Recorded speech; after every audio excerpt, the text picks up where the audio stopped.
नमस्कार दोस्तों। आज के इस वीडियो में मैं देश की सबसे नई और अपने आप को सबसे ज़्यादा डेमोक्रेटिक कहने वाली पार्टी का मैनिफेस्टो पढ़ूंगा और देखने की कोशिश करेंगे कि ये पार्टी कितनी ज़्यादा डेमोक्रेटिक है। ओके, तो बिना किसी टाइम वेस्ट के स्टार्ट करते हैं। ओके, तो द मैनिफेस्टो इन्हीं का ऑफिशियल हैंडल है, आप चेक कर सकते हैं, देख सकते हैं। ठीक, तो इनका manifesto, the manifesto, read it once, read it twice, then send it to someone who needs to read it. Okay, great. Okay, पहला point, if the CJP comes in power, no chief justice shall be granted a Rajya Sabha seat as a post retirement reward. Okay भाई, पहला point इनका है कि ये power में आए ना तो जो चीफ जस्टिस ऑफ इंडिया हैं उनको राज्यसभा सीट नहीं मिलेगी। अब राज्यसभा सीट नहीं मिलेगी का मुझे मतलब नहीं समझ आया कि he will not be allowed to compete ना। राज्यसभा सीट तभी नहीं मिलेगी जब वो कम्पीट नहीं कर सकते, तो उनको हम कम्पीट नहीं करने देंगे। तो आप कह रहे हैं ही विल नॉट कम्पीट। ओके, तो आप उसे राज्यसभा सीट पे कम्पीट नहीं करने देंगे, तो लोकसभा या जनरल इलेक्शन या म्यूनसिपल कॉरपोरेशन के इलेक्शन, इन सब में वो कम्पीट कर सकते हैं, राइट? कि वो किसी भी इलेक्शन में कम्पीट नहीं कर सकते, कि सिर्फ राज्यसभा सीट ही उनके लिए एक स्पेशल सीट है। डोंट नो, हो सकता है शायद राज्यसभा सीट कुछ स्पेशल सीट हो।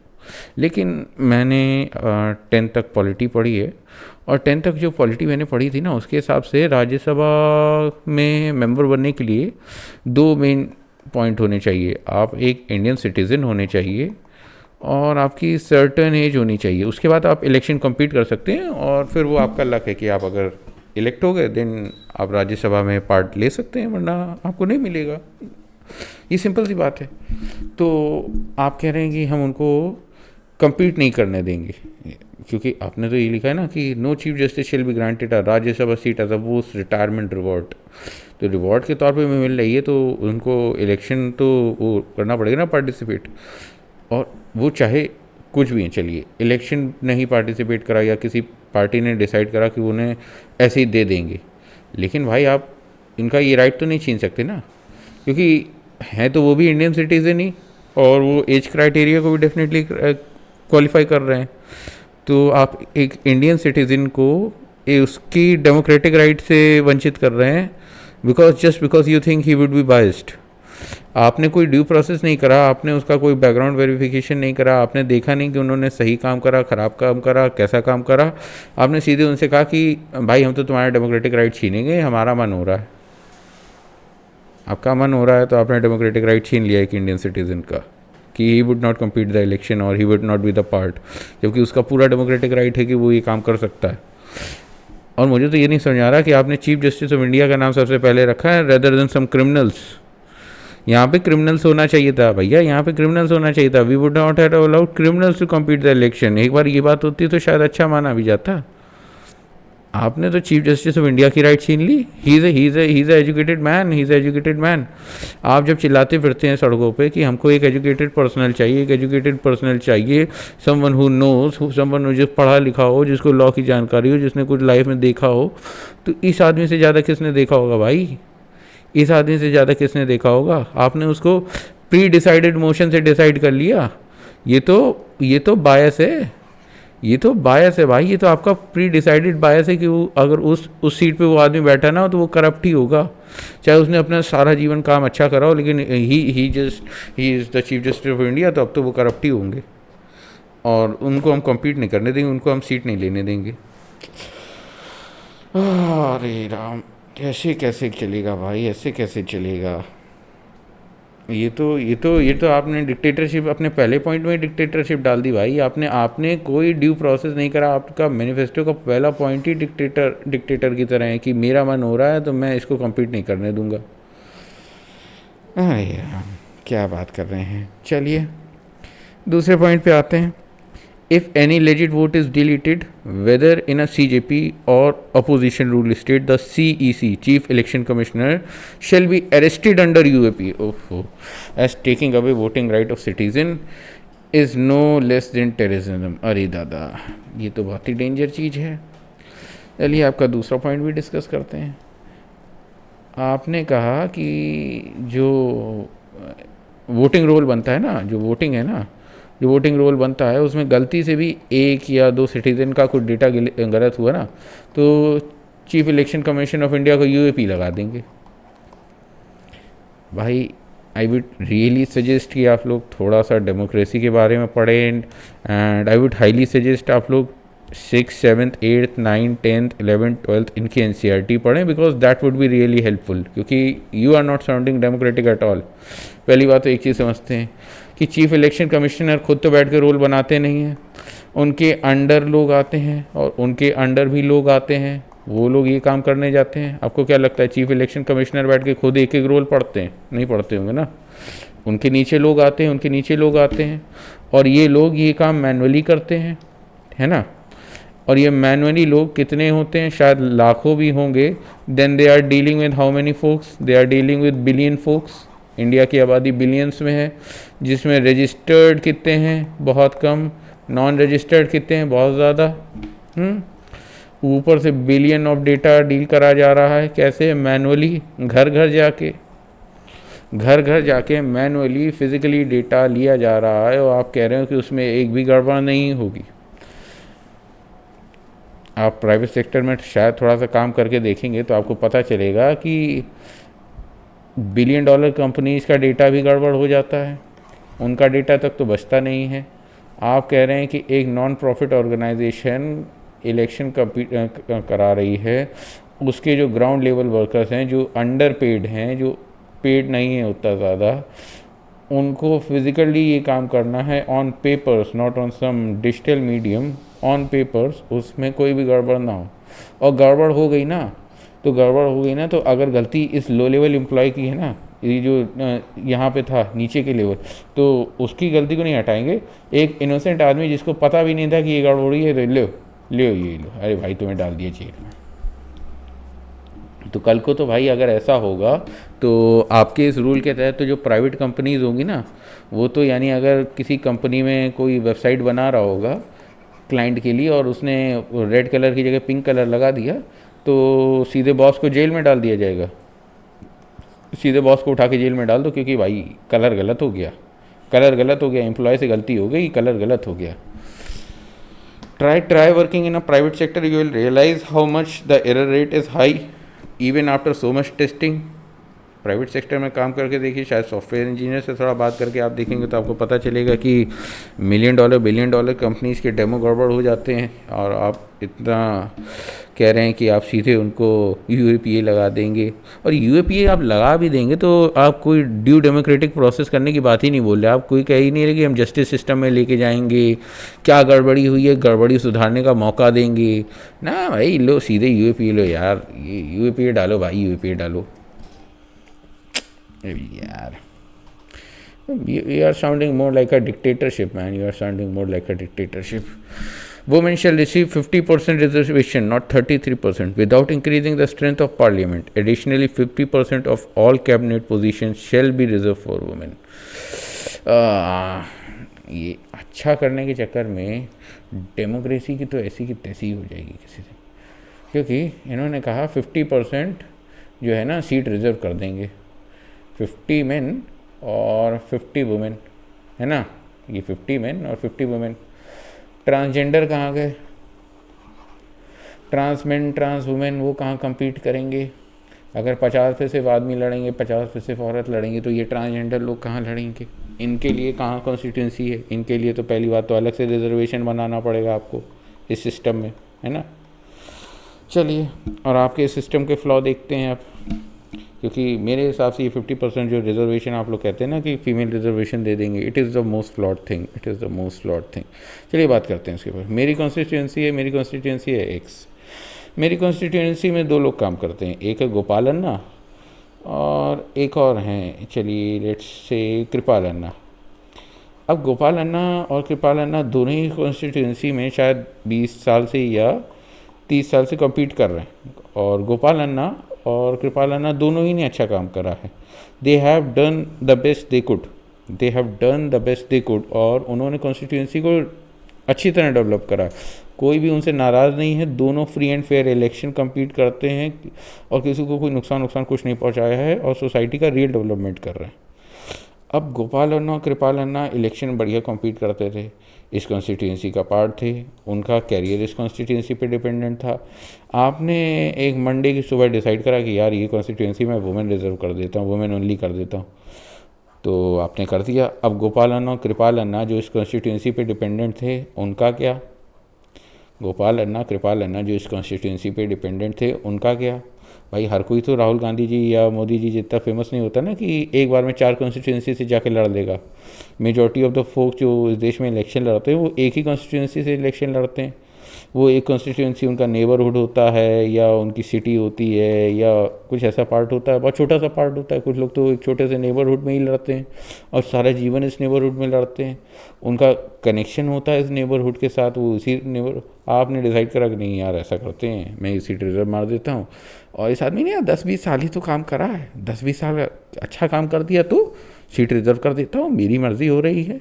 मुझे मुझे मुझे फील गुड करना है, मुझे फील गुड करना है। ग्राउंड लेवल पे किसी ने मुझसे कहा हो ना कहा हो, चाहे इस कॉन्स्टिट्यूंसी के लोगों को काम अच्छा लग रहा हो, उनका रियल डेवलपमेंट हो रहा हो, मुझे तो पॉलिटिकली अच्छा मोटिवेटेड महसूस करना, तो मैं सीट रिजर्व कर देता हूँ। ठीक है, आपने कर दी। अब 2 फीमेल कैंडिडेट यहाँ पे काम कर रही हैं और मान लेते हैं कि वो करप्ट इलेक्ट हुई। नाउ लेट्स से वो करप्ट इलेक्ट हो गई, तो क्योंकि वो करप्ट थी इसलिए वो करप्ट इलेक्ट हो गई। हाइपोथेटिकल सिचुएशन है लेकिन सिचुएशन तो है ना। आपने 2 ऑनेस्ट लोगों का वोट छीन लिया और शायद जो नेक्स्ट लीडर आए या जो नेक्स्ट लीडर इलेक्ट हो क्या वो करप्ट हो, वो कॉन्स्टिट्यूंसी का वैसा डेवलपमेंट ना करे, तो मेरा तो नुकसान हुआ ना भाई। आप तो वो होता है ना, आपने तो ओपन मार्केट रखा ही नहीं ना। ओपन मार्केट होना चाहिए, election should be open market, anybody should be allowed to compete, man women transgender anybody should be allowed to compete election. शायद हो सकता है कुछ स्कीम्स ऐसी हैं जो आदमी औरत कभी सोचें ना, ट्रांसजेंडर सोचें, शायद दैट काइंड ऑफ डेवलपमेंट।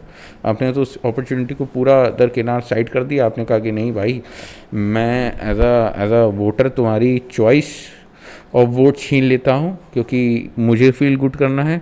मैं एज अ पार्टिसिपेंट तुम्हारी छीन लेता हूँ तुम्हारा पार्टिसिपेट करने का रोल, ताकि मुझे फील गुड अच्छा हो और मुझे अच्छा महसूस हो, इसलिए बस मैं ऐसा कर देता हूँ, मैं सीट को रिजर्व कर देता हूँ। आपने कोई ये नहीं कहा कि किस बेसिस पे आप सीट रिजर्व करेंगे। बेसिस क्या है भाई, बेसिस क्या है? उस कॉन्स्टिट्यूंसी के लोगों ने आपसे मांगा कि मेरी सीट रिजर्व करो, उस कॉन्स्टिट्यूंसी के लोगों ने आपसे मांगा कि मेरी सीट रिजर्व करो। आपसे तो भाई आप ऐसा करो, आप कॉन्स्टिट्यूंसी में पहले मेरे हिसाब से उस चीज़ की वोटिंग कराओ कि उस कॉन्स्टिट्यूंसी के लोगों को अपनी सीट रिजर्व करवानी है कि नहीं करवानी है उनको। क्योंकि आप अपनी मर्ज़ी से रिजर्व कर देते हो तो वो तो आपने अपनी मर्ज़ी मेरे ऊपर थोप दी, आपने अपनी मर्ज़ी मेरे ऊपर थोप दी। That's not democratic, that is a bloody dictatorship. क्योंकि मैंने नहीं मांगा था, मेरी कॉन्स्टिट्यूंसी की किसी आदमी ने नहीं मांगा था, किसी औरत ने मांगा था। They were happy with the local leader, local MLA who was working good. Just because you wanted to feel good you change all the system here ना। तो भाई डेमोक्रेसी में ऐसे यही दिक्कत है ना डेमोक्रेसी की। Democracy is a very slippery slope. आपकी मर्ज़ी से काम नहीं चलेगा। आपने बोला कि मैं रिज़र्व कर दूंगा, आपने रिज़र्व कर दिया, तो ऐसे थोड़ी ना काम होगा। बहुत गलत चीज़ है भाई, कुछ भी बोलते हैं आप। उसके बाद आपने बोला additionally 50% of all cabinet shall be reserved for women. भाई मेरी कैबिनेट है, मैं इलेक्ट होके आया हूँ एज अ सीएम पीएम। अब ये मेरी डेमोक्रेटिक राइट है कि मैं अपने कैबिनेट में किसे डालूँ किसे ना डालूँ। मैं 100% वुमेन लेना चाहूँ, मैं 100% मैन लेना चाहूँ, मैं 100% ट्रांस मैन ट्रांस वुमेन लेना चाहूँ, मेरी चॉइस है। मेरी चॉइस छीनने वाले आप कौन होते हो? मेरा मेरा मुझे तो ये नहीं समझ आता, who the hell are you to limit my choices? Who the hell are you to limit my choices? आपकी मर्जी, आपकी फील गुड करने के लिए मेरी चॉइसेस आप लिमिट क्यों कर रहे हो भाई? Why are you limiting my market for good choices? कि नहीं भाई हम लोग फॉरेन कंपनीज नहीं आने देंगे, आप इंडियन कंपनीज के साथ ही काम चलाओ, इंडियन मार्केटिंग में आपका काम चलाओ। ये आप अपने फील गुड के लिए मेरा मार्केट छोटा करके मेरे लिए जो अच्छा काम हो सकता था उसको तो आप हटा दे रहे हो, दरकिनार कर दे रहे हो, just because you wanted to feel good. That's not democratic, that's not democratic at all. और चलिए इसको मैं एक बार के लिए मान भी लेता हूँ डेमोक्रेटिक, तो भाई ये आप कैसे रूट लेवल पे इम्प्लीमेंट करोगे? सबसे बड़ी बात है, आप इसे रूट लेवल पे कैसे इंप्लीमेंट करोगे? और मैं सबसे बड़ा इसका एग्जांपल पंचायत जैसी वेब सीरीज़ देता हूँ जिसने इसे बहुत बढ़िया तरीके से हाईलाइट करा है। क्योंकि majority of this reserve seat में क्या होता है, क्या होता है, मेल कैंडिडेट होता है जो 10 साल प्लस से compete कर रहा होता है। अब फीमेल कैंडिडेट के लिए आपने सीट रिजर्व कर दी अगले इलेक्शन साइकिल में। अब कोई फीमेल कैंडिडेट जादू से तो आ नहीं जाती, क्योंकि भाई वहाँ का रूल रूल तो वो आदमी कर रहा था। भाई शुरुआत से कोई औरत जो उस एरिया की पॉलिटिक्स में इंटरेस्टेड हो, जो उस एरिया की पॉलिटिक्स में काम करना चाहती हो, उस एरिया के लोगों से जुड़ना चाहती हो, तो शायद हो सकता था कि पता हो। लेकिन क्या होगा, ये मेल कैंडिडेट जो इलेक्शन में compete कर रहे थे, ये दोनों अपनी वाइफ को उतार देंगे इलेक्शन लड़ने के लिए। इनकी वाइफ इलेक्ट होके आएंगे, इनके पास कोई पावर रहेंगी नहीं। ये these would be dummy dummy politicians, जिनकी पूरी कंट्रोल इन मेल कैंडिडेट्स के पास होगा। सारी स्कीम ये डिसाइड करेंगे, सारी पैसे वसूली ये करेंगे। बस कागज़ पे आपने लिख दिया कि हाँ भाई देखो फीमेल रिप्रेजेंटेशन बढ़ गया। कोई प्रॉफिट हुआ? Was there any profit in this? नहीं भाई, हमने फीमेल रिप्रेजेंटेशन बढ़ा दिया। हो सकता था शायद कोई एक मेल कैंडिडेट ऐसा होता इसमें जो जेन्युइनली फेमिनिज्म की बात करता, कोई शायद जवान आदमी होता, शायद 25-26 साल का, who would have been thinking of modern day feminism या कुछ अच्छा करने की कोशिश करता, तो उसकी भी करने का आपने चांस छीन लिया जस्ट बिकॉज आपको लगा कि ये करने से सही तरीका होगा। अगर ये करने से सही तरीका होता ना, in the 70 years female representation would have been so high कि क्या पता नहीं क्या ये करना होते।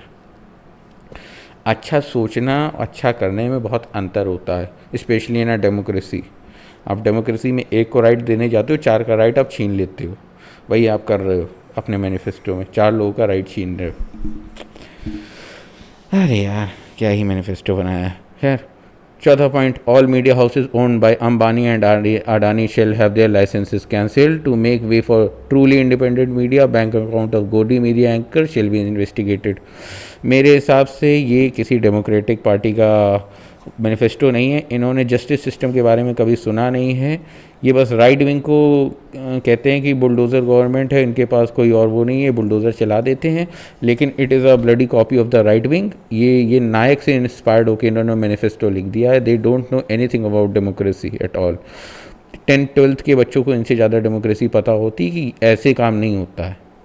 it is a due process, there is a justice system in India जिसके तहत ये सब काम होना होता है। आपने तय करा, मेरी मर्जी हो रही है यार, मैं ऐसा करता हूँ ना, मैं करवा दूंगा यार, मैं बैन करा दूंगा। क्यों बैन करा दोगे? अंबानी एंड अडानी के मीडिया हाउसेस बैन करा दूंगा। आप क्यों बैन करा दोगे? पहले तो मुझे ये बताओ कि who the hell are you to ban their media houses? Indian citizen हैं, इंडियन बिजनेस ओनर हैं, उनको अलाउड है वो बिज़नेस ओन करना। अब उस बिज़नेस को वो कैसे रन करना चाहते वो भी उनकी मर्ज़ी के ऊपर है यार, है ना। आपने कह दिया कि वो न्यूज़ एंकर गोदी मीडिया है। अब गोदी मीडिया कैसे है, पहले ये तो मुझे प्रूव करो। गोदी मीडिया कैसे है, मुझे ये प्रूव करो, क्योंकि मेरे हिसाब से all this term that you से गोदी media is just your hate. क्योंकि भाई गोदी media is just your hate. आपको लगता है कि वो आपकी बात नहीं कर रहे, आपकी पसंद की बात नहीं कर रहे, इसलिए वो गोदी मीडिया है, राइट। तो जो राइट विंग के लोग हैं वो ध्रुव राठी को जब गाली देते हैं, आकाश बनर्जी को गाली देते हैं, या रैंटिंग गोला को गाली देते हैं, तो उनकी हेट भी जस्टिफाइड होगी ना। तो उसके तहत तो अभी की करंट गवर्नमेंट इनको उठा के जेल में डाल दे। आपने जैसे कहा कि ये मीडिया हाउसेस करप्ट हैं, ये मीडिया हाउसेस गलत न्यूज़ फैला रहे हैं, ये मीडिया हाउसेस सही बात नहीं कर रहे हैं, तो करंट गवर्नमेंट के हिसाब से ये लोग सही बात नहीं कर रहे, तो इनको उठा के वो जेल में डाल देंगे क्या? इनको उठा के उनका जेल में डालना जस्टिफाइड हो जाएगा विदाउट एनी ड्यू प्रोसेस? या इनके चैनल्स को कल शट डाउन कर दिया जाए विदाउट एनी ड्यू प्रोसेस? इनके बैंक अकाउंट को इन्वेस्टिगेट करने लग जाए without any due process, just because a political party feels motivated? आप डेमोक्रेसी की बात कर रहे हैं, लेकिन एक भी बार जस्टिस सिस्टम, पुलिस, इनका नाम तो सुनने में नहीं आया। इस तरीके से डेमोक्रेसी चलाएंगे आप? आप गोदी मीडिया एंकर्स के बैंक अकाउंट इन्वेस्टिगेट करेंगे। अच्छा, आप कैसे डिसाइड करेंगे कौन सा एंकर गोदी मीडिया है, कौन सा एंकर गोदी मीडिया नहीं है? आप लिस्ट बनाएंगे कि ये एंकर ने कितनी बार मेरी गवर्नमेंट की बात को हाँ बोला, और अगर इसने मेरी बात को ना बोल दिया, मैन डैम इट्स अ गोदी मीडिया, इसका तो बैंक अकाउंट सीज करो, इसका बैंक अकाउंट हटाओ। ये तो भाई तानाशाही हो गई। 4 पॉइंट में आपने एक भी बार जस्टिस डिपार्टमेंट के बारे में बोला तक नहीं है। चारों पॉइंट में आपने डेमोक्रेटिक राइट छीनने की बात कर दी लोगों की, कि मुझे जो सही लगेगा मैं वो करूँगा, डेमोक्रेसी किनारे करो, मैं जैसे सही कर समझूंगा मैं वो करूँगा। Okay, last point. Hope it is democratic. Any MLA or MP who defects from one party to another shall be barred from contesting election and from holding any public office for a period of 20 years. Damn man, ये democracy बना रहे हो कि dictatorship बनाने में जुटे हुए हो? भाई ये बताओ, आप कैसे डिसाइड कर रहे हो कि कौन सा आदमी जेन्युइन कंडीशन में अपनी पार्टी छोड़ रहा है, नॉन जेन्युइन कंडीशन में पार्टी छोड़ रहा है? और 20 साल का बैन आपने कैसे डिसाइड कर लिया? सपने में? कोई वोटिंग हुई? कुछ सोचा आपने? बस मन आया 20 साल का डिसाइड कर लिया। Let's take a very hypothetical situation जो इंडिया में कई बार हुई भी है। एक फीमेल एमपी या एमएलए हैं जिनके साथ उनकी पार्टी में दुर्व्यवहार हो रहा है। चलिए उनकी पार्टी में आपको लग रहा है कि इसके चांसेस बहुत कम है। जयललिता, मायावती, इनके साथ कैसे कैसे कांड हुए हैं सबको पता है। In parliament, in guest terms कांड, ये सबको पता है। तो किसी भी फीमेल एमपी एमएलए के साथ उनकी पार्टी में दुर्व्यवहार होना बहुत कॉमन सी बात है। It's not a big deal. Swati Maliwal और ऐसे कई सारी फीमेल कैंडिडेट सामने आई हैं जिनके साथ उन्हीं की पार्टी में दुर्व्यवहार हुआ। तो इसका इनकी पार्टी एक्स में इनके साथ हो रहा था कुछ फिजिकल असॉल्ट या मेंटल असॉल्ट हो रहा था, ठीक है। तो अब ये बेचारी क्या करें? ये तो एक इलेक्टेड पोजीशन पे थी। अगर वो इस पार्टी को छोड़ेंगी तो उनकी पोजीशन कॉम्प्रोमाइज़ हो जाएगी, है ना। 5 साल के लिए वो पोजीशन पे थी, उनकी पोजीशन कॉम्प्रोमाइज़ हो जाएगी, जबकि उन्होंने कोई गड़बड़ काम नहीं करा था। She was doing her thing good. लेकिन यहाँ के कुछ मेल कैंडिडेट्स थे जो उनको हैरेस कर रहे थे, वो सीनियर्स के पास भी गई तो भी उन्हें कोई जस्टिस नहीं मिला। पुलिस के पास जाएंगे तो ड्यू प्रोसेस का टाइम लगेगा। तब तक वो क्या बैठ के यहाँ की तानाशाही से हैं, या वो अपना इलेक्टेड सीट को छोड़ दें और फिर से एक इलेक्शन में कम्पीट करें, जबकि उनको वो फ्री एंड फेयर इलेक्शन जीत के उस पोजीशन पे आई थी, या वो पार्टी जेड ज्वाइन करेंगी। भाई यही बात है ना कि आप अच्छा सोचोगे तो भी आप किसी ना किसी के साथ तो बुरा कर ही दे रहे हो। You are not taking anybody's situation in condition. आपको बस जो अच्छा लगा आपने बोल दिया। भाई आप थोड़ा सा time low. I would suggest आप थोड़ा सा टाइम लो। मैंने पहले भी बोला, आप 6ठी 7वीं 8वीं 9वीं 10वीं 11वीं 12वीं की पॉलिटी की किताब पढ़ो, अच्छी तरह पढ़ो। आपको समझ में आएगा कि इंडिया में डेमोक्रेसी कैसे काम करती है। उसके बाद आप बैठ के मैनिफेस्टो बनाओ, क्योंकि इसमें मैनिफेस्टो कम, आप नायक देख के मोटिवेट हो गए, आपने मैनिफेस्टो बना दिया। मैनिफेस्टो में आपने एक भी बार जस्टिस सिस्टम की कोई वही बात तो करी नहीं है। You are more of a right wing party in disguise of a left wing और डेमोक्रेटिक पार्टी। भाई you are more of a right wing party. जैसे वो लोग कहते हैं कि बुलडोज़र चला दो, ऐसे ही डिस्कस कर दो, जैसा हमें सही लगे बस वैसे कर दो। आपने भी बस वही कहा है कि जैसा हमें सही लगे वैसे कर दो। आप किस बेसिस पे चीफ जस्टिस ऑफ इंडिया को राज्यसभा सीट कम्पीट करने से रोक दोगे? आप किस उसके ऊपर से तय कर रहे हो कि इलेक्शन कमीशन की गलती भी नहीं होगी तो भी उसके ऊपर हम यूएपीए लगा देंगे just because of a single voter got missed? शायद उसकी गलती ना हो तो आप उसको बस जेल डाल दोगे because a single voter got missed, और उसकी गलती भी नहीं है, उनको पता तक भी नहीं है कि वोटर मिस हुआ है। आपको क्या लगता है chief election commissioner of India बैठ के हर एक वोट पढ़ेगा?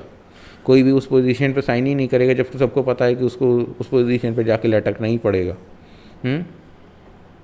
आपने कहा कि हम 50-50 सीट रिजर्व कर देंगे। अरे 50-50 सीट रिजर्व कर दोगे तो ये बेचारे ट्रांसमैन का और ट्रांस वुमेन कहाँ जाएंगे? मेरा मार्केट आप छोटा कर दे रहे हो, बस आपको सही लगे इस वजह से आपने मेरा मार्केट छोटा कर दिया। कुछ भी करते हो। आपने कहा कि हम अडानी अंबानी के वो मीडिया हाउस बंद करा देंगे। किस कंडीशन पे बैन करा दोगे भाई? ये तो बताओ किस कंडीशन पे बैन करा दोगे? Just to feel good. Don't go creating all this manifesto and parties. पढ़ो लिखो और सही से मैनिफेस्टो और पार्टी बनाओ and then talk something genuine. NEET scam के बारे में बात करना है ज़रूरी, बट कुछ भी लिख देना है ना मैनिफेस्टो इज़ नॉट ज़रूरी। जेनजी की आवाज़ बनो भाई, जेनजी पढ़ा लिखा है, इस तरीके का बात नहीं करता जेनजी। खैर मैं थोड़ा सा इनके साथ टफ रहा, लेकिन इन्होंने अपने आप को टफ करने के लिए कहा ना, when you want to be ideal, जब आपको आइडियल बनना है ना, जब आप सबको गाली दे रहे हो तो आपको भी क्रिटिसिज्म फेस करना चाहिए। आपने एक भी बार डेमोक्रेसी का बात नहीं करा, पूरे मैनिफेस्टो में आपने एक भी बार डेमोक्रेसी का बात नहीं करा। जस्टिस सिस्टम और लॉ सिस्टम का तो नाम तक नहीं लिया कि हम लोग लॉ सिस्टम का नाम भी लेंगे, और कहते हैं कि हम लोग जो दूसरे पार्टी उससे बेहतर हैं। खैर अगर आपको डिस्कशन अच्छा हो तो लाइक शेयर सब्सक्राइब करें, और कमेंट सेक्शन में आप भी इस टॉपिक को मेरे साथ डिस्कस कर सकते हैं, इसके ऊपर और बात करी जा सकती है। हो सकता है मेरे सारे पॉइंट सही ना हो, ये एक डिस्कशन वीडियो था। हाँ, मैं थोड़ा सा इनको ज़्यादा क्रिटिसाइज़ मैंने करा है, बिकॉज यंगस्टर्स हैं, मैं भी एक यंगस्टर हूँ, हम लोग एक दूसरे को क्रिटिसाइज़ कर सकते हैं, क्योंकि ये सब तो डेमोक्रेटिक नहीं है। ये सब तो डेमोक्रेटिक नहीं, जितना मैंने पढ़ा है आज तक उसके हिसाब से not a single thing is democratic here. तो ठीक है, आप बाकी अपना कमेंट में मुझे बता सकते हैं कि आपको वीडियो कैसा लगा। Thank you for watching.